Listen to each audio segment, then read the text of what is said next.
History of the formation of the Indonesian nation. 1. Prehistoric and early period. 1.1. Traces of early humans in Indonesia. Indonesia is one of the regions with evidence of early human presence. Archaeologists have discovered fossils of Homo erectus, commonly known as Java man, dating back approximately 1.5 million years. These discoveries suggest that humans have inhabited the Indonesian archipelago since prehistoric times.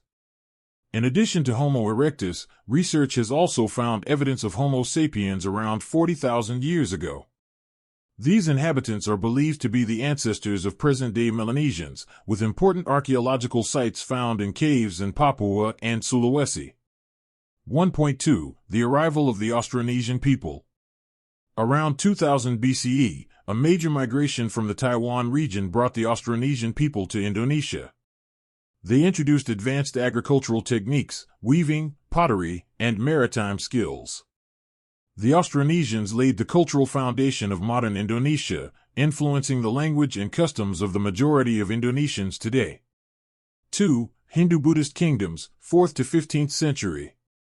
2.1. Tarumanagara Kingdom, 4th to 7th century. Tarumanagara was one of the earliest Hindu kingdoms in Indonesia, located on the island of Java.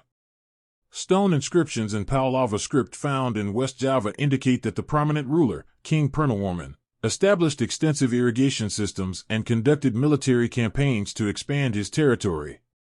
2.2. Srivijaya Empire, 7th to 13th century.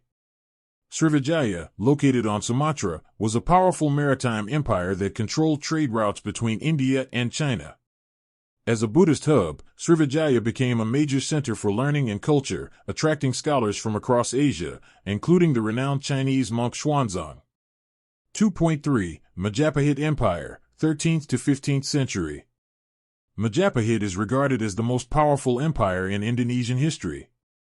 Under the leadership of King Hayam Wuruk and Prime Minister Gajah Mada, Majapahit expanded its territory across the Indonesian archipelago and the Malay Peninsula, laying the foundation for a unified Indonesia. 3. The rise of Islam and Islamic kingdoms, 13th to 16th century. From the 13th century, Islam gradually replaced Hinduism and Buddhism as Arab, Persian, and Indian traders introduced the religion to the region. Islamic sultanates such as Samudra Pasai, Malacca, and Demak emerged and expanded their influence, particularly in Sumatra and Java. 4. Dutch colonial rule, 1602 to 1942. 4.1. The Dutch East India Company, VOC, and colonial control. The VOC was established in 1602 and gradually monopolized the spice trade, laying the groundwork for Dutch colonial rule in Indonesia. By the 19th century, after the VOC's collapse, the Dutch government officially made Indonesia a colony known as the Dutch East Indies. 4.2. The struggle for independence.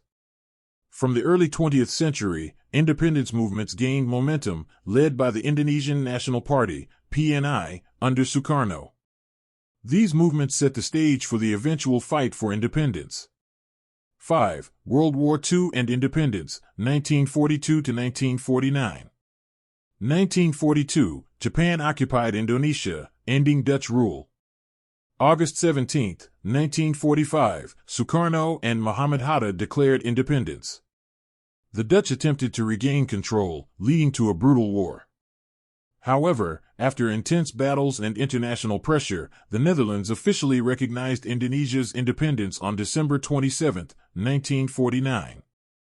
6. Modern Indonesia, 1949-present. 6.1. The Sukarno era, 1945 to 1967. Sukarno established a guided democracy and played a key role in founding the Non-Aligned Movement, NAM. However, he gradually lost power following the 1965 coup. 6.2. The Suharto era, 1967 to 1998. Suharto imposed authoritarian rule, driving economic growth but suppressing political opposition. In 1998, he resigned amid financial crises and democratic protests. 6.3. The Democratic era, 1998-present. East Timor gained independence from Indonesia in 1999.